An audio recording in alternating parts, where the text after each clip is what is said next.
Saya pun sering menganjurkan Pak kepada anak-anak yang kuliah di luar. Kalau mereka berangkat tuh saya selalu pesankan nomor satu, pasang peta Indonesia di kamar Anda tinggal.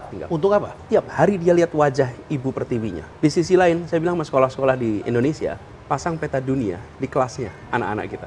Biar anak-anak yang di Indonesia punya wawasannya global, dan mereka yang berangkat keluar itu ingat ini tetap adalah ingat tanahnya. Ibu Pertiwi. Setelah selesai kuliah, jangan pulang, cepat-cepat. Jangan pulang cepat-cepat. Menarik. Practical Mengapa? training. Practical training, bangun jaringan, perluas wawasan, punya pengalaman.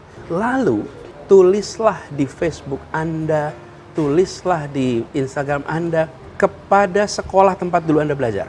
Ceritakan tempat saya kuliah. Untuk para untuk junior, anak-anak yang sedang sekolah menginspirasi sekarang. mereka. Iya.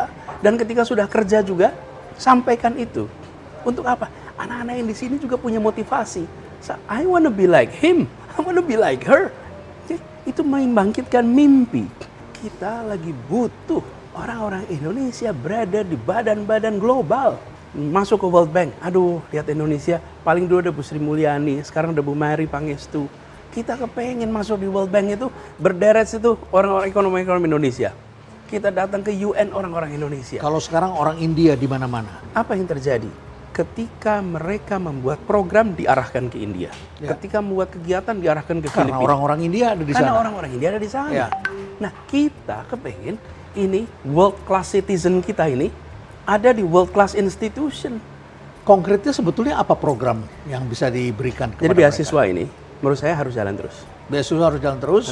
Bahkan saya melihat beasiswa ini harus ditambah lagi, Pak. Bahwa negara membantu persiapannya, Pak, untuk bisa dapat GMAT yang tinggi, Pak. Itu. Untuk dapat TOEFL, untuk dapat itu semua. Kalau kita tidak membantu anak-anak dari keluarga prasejahtera, maka yang lulus seleksi-seleksi itu hanya adalah kelas menengah. Ya. Jadi program itu bukan hanya beasiswanya, tapi harus ada afirmasi di situ.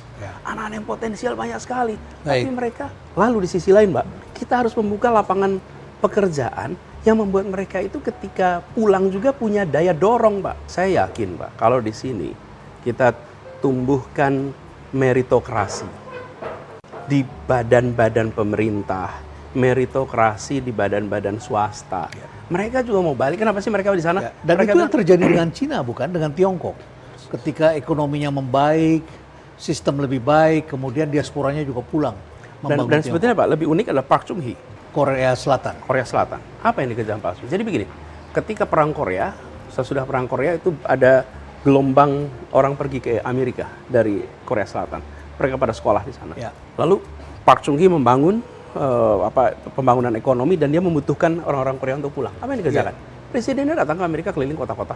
Call for duty. Kami panggil Anda pulang. Dan dia bilang, kami belum kaya. Kami belum bisa kasih Anda gaji tinggi. Tapi kalau Anda pulang, kita bisa berubah. Jadilah 20 tahun kemudian Samsung, Hyundai, Kia, dan lain-lain. Nah, jadi Pak, kita perlu siapkan itu, lalu panggil pulang. Mereka akan pulang kok.